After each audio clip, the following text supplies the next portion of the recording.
الحمد للہ وحدہ والصلاة والسلام علی من لا نبی بعدہ اما بعد فاعوذ باللہ من الشیطان الرجیم بسم اللہ الرحمن الرحیم وما ينطق عن الهوى ان هو الا وحی یوحى صدق اللہ العظیم وبلغنا رسولہ النبی الکریم ونحن على ذلك لمن الشاہدین والشاکرین والحمد للہ رب العالمین۔ ہم آج کی کلاس میں نبی اکرم صلی اللہ علیہ وسلم کی احادیث مبارکہ کے حوالے سے تخریج حدیث سے متعلق چند مباحث ہم پڑھیں گے۔ تخریج حدیث کسے کہتے ہیں؟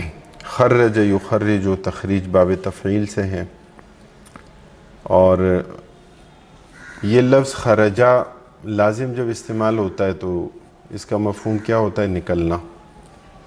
اور جب یہ متعدی ہوتا ہے اخرجہ کے ساتھ یا خرجہ کے ساتھ، اخرج یخرجو باب افعال کے ساتھ یا خرج یخرجو باب تفعیل کے ساتھ، تو متعدی ہونے کی صورت میں اس میں جو معنی آتا ہے وہ خود نکلنا نہیں بلکہ کسی کو نکالنا۔ اسی طرح تخریج کا لفظ استعمال ہوتا ہے کس کے لیے؟ اظہار کے لیے، اظہار کے لیے، نمایاں کرنے کے لیے۔ اور اصطلاحی مفہوم جو اس کا ذکر کیا جاتا ہے، تخریج کی جو اصطلاحی تعریف ہے، تو کہتے ہیں عزو الحدیث الی المصادر الاصلیۃ والدلالۃ الیہا وبیان مرتبتہ۔ عزو الحدیث، حدیث کی نسبت کرنا، الی المصادر الاصلیہ، کس کی طرف نسبت کرنا؟ مصادر اصلیہ کی طرف، اصلی مصادر کی طرف۔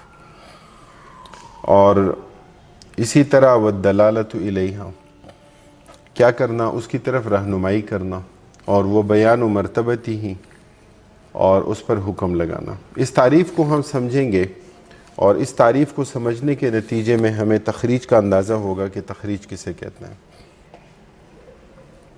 دیکھیے ہمارے ہاں جو احادیث مبارکہ کی کتابیں ہیں دو طرح کی ہیں۔ بعض کتابیں وہ ہیں کہ جن میں صاحب کتاب نے، محدث نے، شیخ نے خود سے لے کر اپنے شیخ اور شیخ الشیخ کے تذکرے سے لے کر نبی اکرم صلی اللہ علیہ وسلم تک حدیث کی پوری سند کو، پوری چین کو بیان کرنے کا اہتمام کیا ہوتا ہے، کہ جس میں کہیں بھی انقطاع نہیں ہوتا، کہ جس میں کہیں بھی کوئی راوی مسنگ نہیں ہوتا، بلکہ سب کے سب راوی کہ جس نے جس سے حدیث سنی، اس نے اپنے جس شیخ سے سنی، اس نے اپنے جس شیخ سے سنی، تو ان تمام راویوں کا، ان تمام روات کا اس میں تذکرہ کیا جاتا ہے۔ حدیث کی جس کتاب میں یا جن کتابوں میں ان تمام راویوں کا تذکرہ کیا جاتا ہے تو اسے مصادر اصلیہ کہا جاتا ہے۔ جیسے امام بخاری رحمہ اللہ نے خود سے لے کر نبی اکرم صلی اللہ علیہ وسلم تک تمام راوی جتنے بھی ہیں تو سب کو ذکر کرنے کا اہتمام کیا ہے، یا امام مسلم رحمہ اللہ، یا صحاح ستہ کی دیگر مختلف کتابیں، یا احادیث کی اور دیگر مختلف کتابیں اس زمانے میں، موطا امام مالک ہے، یا مسند امام احمد بن حنبل ہے، یا مصنف ابن ابی شیبہ ہے، یا امام بیہقی رحمہ اللہ ہے۔ تو ان تمام محدثین نے، ان تمام بزرگوں نے کیا کیا؟ حدیث کی پوری سند کو خود سے لے کر نبی اکرم صلی اللہ علیہ وسلم تک اس پوری چین کو بیان کرنے کا اہتمام کیا۔ ان کتابوں کو کہا جاتا ہے مصادر اصلیہ۔ بعض کتابیں وہ ہیں کہ جن میں اس پوری سند کو بیان کرنے کا اہتمام نہیں کیا، جس میں اعتماد کیا ہے کسی صاحب کتاب پر، کسی محدث پر، جیسے مثلا مشکات ہیں۔ تو مشکات ابتداً یہ امام بغوی رحمہ اللہ کی کتاب تھی مصابیح السنہ کے نام سے، اور بعد میں امام خطیب تبریزی رحمہ اللہ نے اس میں کچھ تبدیلیاں کی، 2 فصلیں تھیں تو تیسری فصل کا بھی اضافہ کر دیا، اور ہر حدیث کا مخرج، کہاں سے وہ حدیث لی ہے تو اس کا حوالہ ساتھ دے دیا۔ تو کچھ اضافوں کے ساتھ جو ہے وہ خطیب تبریزی صاحب نے اس کتاب میں تبدیلی کی، اور اس کا نام رکھا مشکات المصابیح۔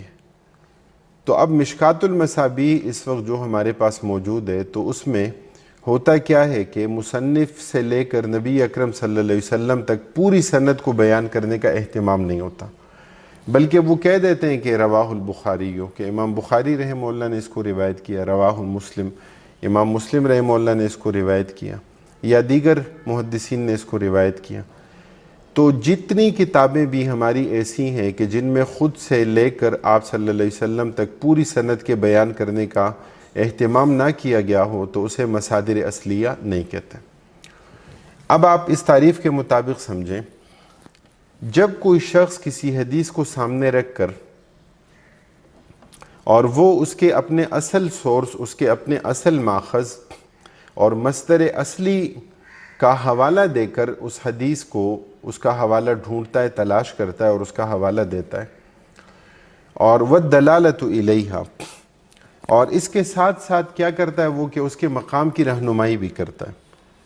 مطلب صرف رواہ البخاری کہہ دینا کافی نہیں ہے، بلکہ کیا کرنا پڑے گا کہ امام بخاری رحمہ اللہ نے کس کتاب میں اس حدیث کو ذکر کیا ہے، کتاب الایمان میں ذکر کیا ہے، کتاب الصلاۃ میں ذکر کیا ہے، اور اس کو انہوں نے نفاق میں ذکر کیا ہے، کبائر میں ذکر کیا ہے، کہاں اس کو ذکر کیا۔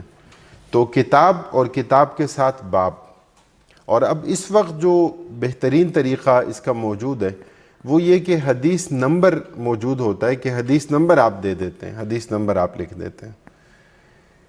تو عزو الحدیث الی المصادر الاصلیۃ والدلالۃ الیہا وبیان مرتبتہ، اور تخریج میں ایک اور کام، آخری کام کیا ہوتا ہے کہ صرف حدیث کو ذکر کر دینا کسی مصدر اصلی کے مطابق یہ کافی نہیں ہوتا، بلکہ آپ کیا کرتے ہیں، آپ اس کے مرتبے کا بھی تعین کرتے ہیں۔ آپ ساتھ یہ بھی لکھ دیتے ہیں کہ یہ حدیث کس درجے کی ہے، یہ حدیث مرسل ہے، اس حدیث میں تدلیس ہوئی ہے، اس حدیث کا راوی جو ہے وہ ثقہ ہے یا نہیں ہے، یہ حدیث مقبول ہے یا نہیں ہے، یہ حدیث ناسخ ہے یا منسوخ ہے، یہ حدیث کہیں محکم ہے یا مختلف الحدیث کے زمرے میں آتی ہے۔ تو اس کے مرتبے کا تعین کرنا، اور اگر اس میں ضعف ہے تو اس ضعف کو بیان کرنا، اس میں اگر کمزوری ہے تو اس کمزوری کو بیان کرنا، اور اگر وہ حدیث صحیح ہے تو اس کا حوالہ دینا کہ یہ حدیث صحیح لذاتی ہی ہے یا حسن لذاتی ہی ہے یا صحیح لغیری ہی ہے یا حسن لغیری ہی ہے، یا یہ حدیث جو ہے وہ دیگر جو ہم نے اقسام پڑھی ہیں ان قسموں میں سے کس قسم کے مطابق یہ حدیث ہے، اس کا کیا تعلق ہے۔ تو یہ تخریج کی تعریف ہے کہ عزو الحدیث الی المصادر الاصلیۃ والدلالۃ الیہا وبیان مرتبتہ۔ اب اس کے بعد ایک اور اہم بات جو ہے وہ یہ ہے کہ تخریج حدیث کا موضوع کیا ہے۔ تخریج حدیث کا موضوع نبی اکرم صلی اللہ علیہ وسلم کی احادیث مبارکہ ہیں۔ اس علم کے بے پناہ فائدے ہیں، یعنی آپ کو حدیث ڈھونڈنے میں مدد ملتی ہے، حدیث پر آپ نے عمل کرنا ہے تو آپ کو اس کا درجہ متعین کرنے میں مدد ملتی ہے، اس میں ایک ترغیب ہے عمل کے لیے، عمل کی طرف اس میں ابھارا جاتا ہے کہ آپ صلی اللہ علیہ وسلم کی صحیح احادیث اور معمول بھی احادیث پر کیا ہے، عمل کیا جائے، اور جو ضعیف جدہ ہیں یا جو موضوعی روایات ہیں تو ان سے بچا جائے، ان سے اجتناب کیا جائے، اور اگر کہیں اس کو بیان کرنا بھی ہے تو اس کے ضعف کے ساتھ اور اس کی کمزوری کے ساتھ اس کو بیان کیا جائے، تاکہ اور لوگ جو ہیں وہ اس کے نتیجے میں گمراہی کا شکار نہ ہوں۔ تو یہ تخریج حدیث کے فوائد ہیں۔ اب حدیث کی معرفت، تخریج حدیث ازروع متن اور ازروع سند، اس کے چار طریقے ہیں، اور میں وائٹ بورڈ پہ میں نے لکھا ہے، اس کے حوالے سے میں آپ کو بتاتا ہوں۔ ایک کتاب کا میں حوالہ دینا چاہتا ہوں کہ جو اس میں آپ کے لیے بہت مفید ہے، رہبر تخریج حدیث، جناب اقبال صاحب کی کتاب ہے، اور یہاں اردو بازار میں یہ اویلیبل ہے، مکتبہ قاسم العلوم سے یہ کتاب مل جاتی ہے اردو بازار میں۔ رہبر تخریج حدیث اس حوالے سے انتہائی اہم کتاب ہے۔ تو آئیے وائٹ بورڈ کی طرف دیکھتے ہیں اس کو۔ تخریج حدیث کا معنی اور مفہوم آپ کی سمجھ میں آ گیا ہوگا کہ لغوی مفہوم اس کا کیا ہے اور اصطلاحی مفہوم کیا ہے۔ اب دیکھیے، تخریج الحدیث یعنی عزو الحدیث الی المصادر الاصلیۃ والدلالۃ الیہا وبیان مرتبتہ۔ اب ازروع متن، یعنی بنیادی طور پر حدیث میں دو ہی چیزیں ہوتی ہیں، ایک حدیث کا متن ہوتا ہے اور دوسری حدیث کی سند ہوتی ہے۔ سند کسے کہتے ہیں اور متن کسے کہتے ہیں، پہلے اس بات کو سمجھ لیں۔ دینی مدارس کا بیک گراؤنڈ رکھنے والوں کے لیے یہ بات انتہائی آسان ہے۔ سند روات کا وہ سلسلہ ہے، الموصلہ الی المتن، کہ جو ہمیں پہنچاتا ہے کہاں؟ متن تک۔ متن ٹیکسٹ ہے، متن نبی اکرم صلی اللہ علیہ وسلم کے فرامین ہیں، آپ صلی اللہ علیہ وسلم کے فرمودات ہیں، آپ کے الفاظ گرامی ہیں، یا آپ کا عمل مبارک ہے کہ جس کو صحابی رسول بیان فرما رہے ہیں۔ اور سند کیا ہے؟ سند میں روات کا، راویوں کا وہ پورا سلسلہ ہے کہ کس شاگرد نے اپنے کس شیخ سے حدیث سنی، ان کے شیخ کون تھے، انہوں نے کس سے حدیث سنی، ان کے استاد کون تھے، انہوں نے کس سے حدیث سنی۔ تو یہ جو روات کا، راویوں کا پورا سلسلہ ہے، اس پورے سلسلے پر سند کا اطلاق ہوتا ہے۔ اور الموصلہ الی المتن، یہ سند جہاں ہمیں ٹیکسٹ کی طرف، جہاں ہمیں الفاظ کی طرف، آپ صلی اللہ علیہ وسلم کی احادیث کے فرمودات کی طرف پہنچاتا ہے، اس کو ہم متن کہتے ہیں۔ متن مضبوطی کو کہتے ہیں، صلب کو کہتے ہیں، سختی اور استحکام کے لیے یہ لفظ استعمال ہوتا ہے۔ اور سند کا لفظ بھی اعتماد کے لیے استعمال ہوتا ہے۔ جیسے ہمارے ہاں جب آپ کسی تعلیمی مرحلے سے فارغ ہوتے ہیں تو آپ کو سند دی جاتی ہے۔ تو سند کیا ہوتی ہے؟ سند اس اعتماد کا اظہار ہوتا ہے، آپ کے بارے میں یہ گواہی اور شہادت ہوتی ہے کہ آپ نے تعلیمی مرحلہ اتنے عرصے کا آپ کا کورس تھا، جو دورانیہ تھا، اس دورانیے کے مطابق آپ نے اس کورس کی تکمیل کر لی، اور اس کی ایویلیویشن کا جو بھی نظام ہے تو اس کے مطابق آپ نے کیا کیا؟ آپ نے اس کا امتحان دیا اور اس میں آپ کامیاب ہو گئے۔ تو سند اور متن دو بنیادی چیزیں ہیں کہ جو ہمیں کسی بھی حدیث اور کسی بھی روایت میں نظر آتی ہیں۔ تو ازروع متن حدیث، تخریج حدیث، حدیث کی معرفت کے لیے ازروع متن چار طریقے ہیں۔ دیکھیے چار طریقے اس میں کیا ہیں؟ حدیث کے معنی اور مفہوم کی معرفت کے ذریعے، حدیث کے معنی اور مفہوم کی معرفت کے ذریعے تخریج حدیث کیسے ہو سکتی ہے؟ میں اس کی ایک آسان مثال دیتا ہوں کہ مطلب آپ کو یہ پتہ ہے، آپ نے کہیں حدیث سنی، کسی مقرر سے آپ نے کوئی حدیث سنی، کسی مدرس سے آپ نے کبھی کسی وقت میں آپ نے پڑھی، آپ کو یاد نہیں ہے کہ وہ حدیث کہاں ہے، کہ وہ حدیث کس کتاب میں تھی، آپ کو اس کا کچھ نہیں پتہ، لیکن اب آپ کو وہ حدیث ڈھونڈنی ہے، آپ کو تلاش کرنی ہے۔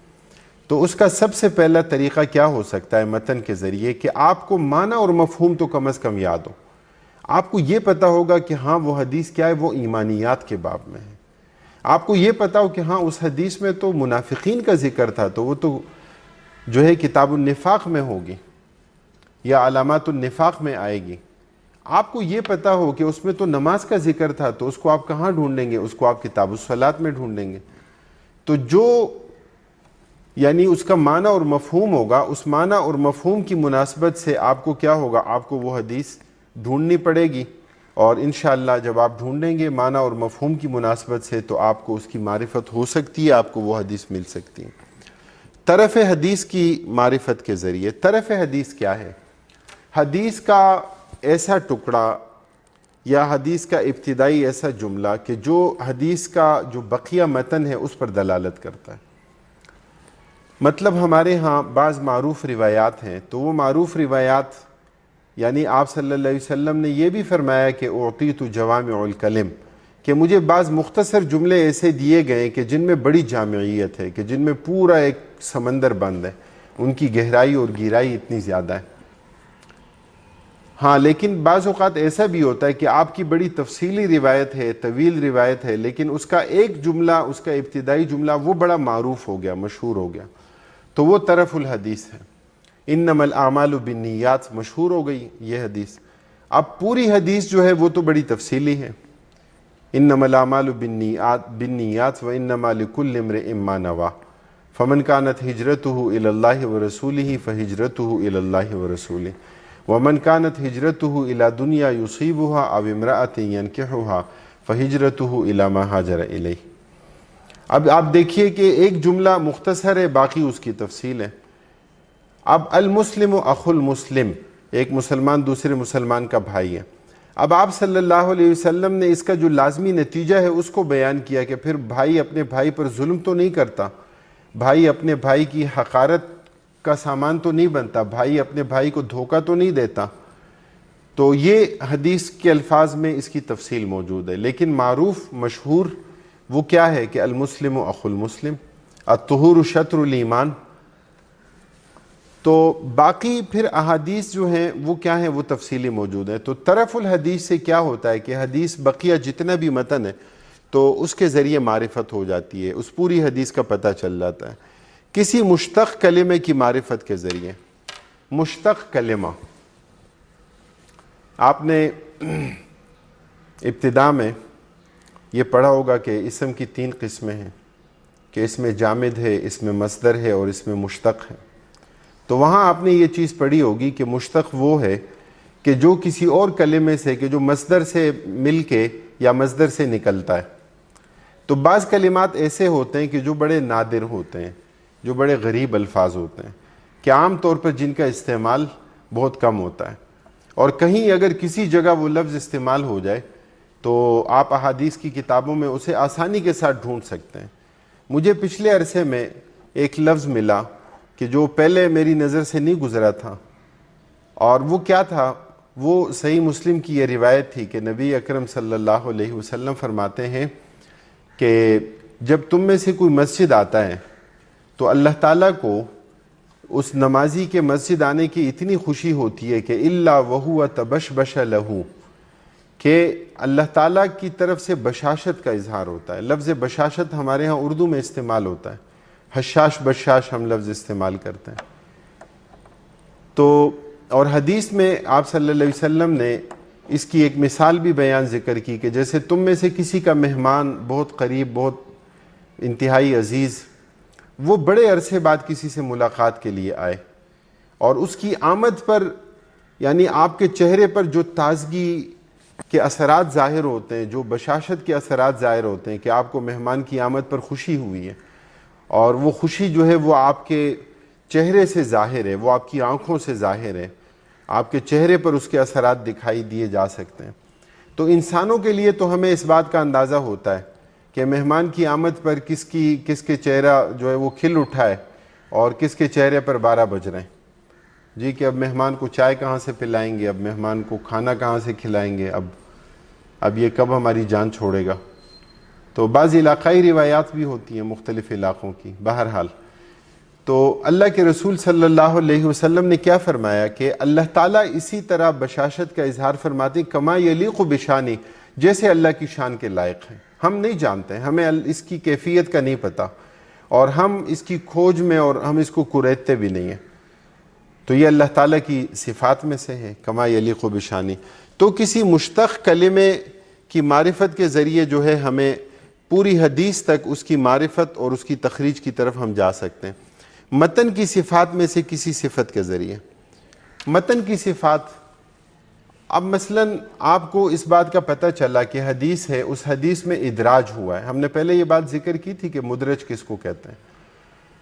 آپ کو پتہ چل گیا کہ یہ والی حدیث جو ہے یہ مرسل ہے، سند کی وجہ سے ہوئی ہے، لیکن حدیث پر آپ نے اطلاق کس کا کیا کہ یہ حدیث مرسل ہے. ضعف کی جو بھی اس کا سبب ہے، جو بھی وجہ ہے، لیکن آپ نے کہہ دیا کہ یہ حدیث کیا موضوعی ہے. اب آپ کیا کریں گے؟ اسے کتاب الموضوعات میں ڈھونڈیں گے. اب آپ کیا کریں گے؟ اس حدیث کی تخریج کرنی ہے نا، اس کو ڈھونڈنا ہے، معرفت کی طرف جانا ہے، تو اس کو آپ کتاب المراسیل میں ڈھونڈیں گے، آپ اس کو ضعیف روایات میں ڈھونڈیں گے، آپ اس کو مدرج روایات میں ڈھونڈیں گے. تو کیا ہوگا؟ آپ کو آسانی کے ساتھ وہ روایت مل جائے گی، بجائے اس کے کہ آپ 40,000 احادیث کا ذخیرہ کوئی مجموعہ اٹھائیں اور اس میں ایک ایک کر کے چیک کرنے لگیں تو آپ کو کبھی نہیں ملے گا. اچھا جی، یہ تو 4 طریقے ہیں کہ جو ازروع متن حدیث کی معرفت، اور معرفت کیوں ہم کر رہے ہیں؟ ہم تخریج کی طرف بڑھنا چاہتے ہیں. اب اس کے بعد کیا ہے؟ ازروع سند. ازروع سند، اب آپ دیکھیے حدیث کی معرفت، اور معرفت کس لیے ہو رہی ہے؟ تخریج کے لیے.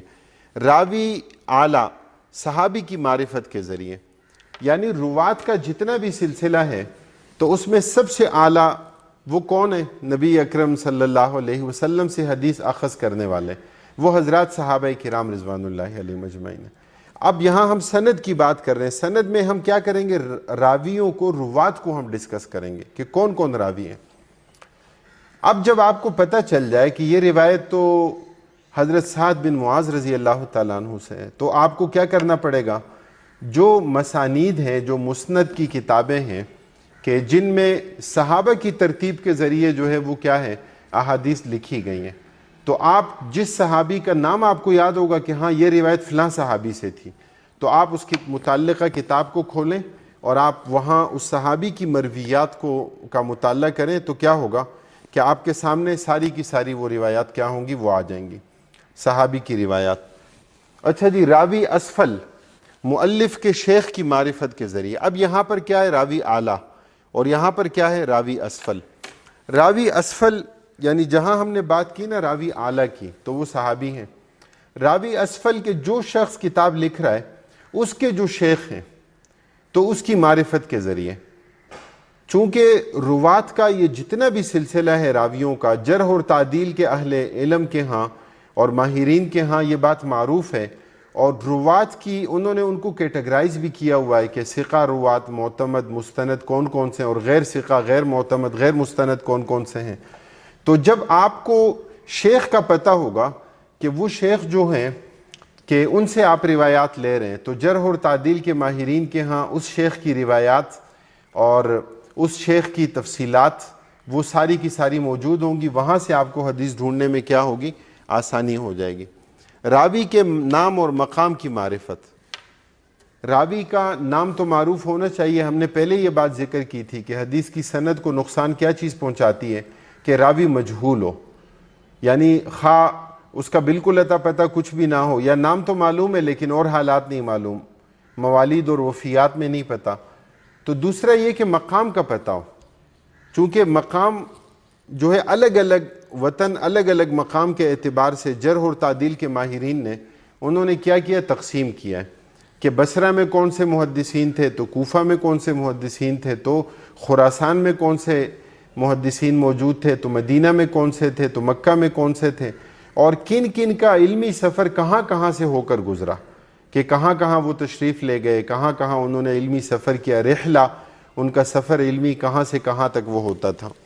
تو نام اور مقام کی معرفت، اور آخر میں کیا ہے کہ سند کی صفات میں سے کسی صفت کی معرفت، کہ سند کی صفات میں سے، کہ مطلب حدیث میں ضعف کی اقسام یا کسی سند پر جب ہم اطلاق کرتے ہیں کہ مطلب کوئی راوی ہے، ہم کہتے ہیں کہ یہ راوی مدلس ہے، ہم یہ کہتے ہیں کہ یہ روایت معلق ہے، ہم کہتے ہیں کہ یہ روایت جو ہے اس میں ضعف کا کوئی بھی اور سبب جو ہم نے پہلے اقسام پڑھی ہیں ان میں سے کوئی سبب موجود ہے، کہ جو سند کی معرفت ہے، کہ جو سند کی صفات میں سے کوئی ایک صفت ہے۔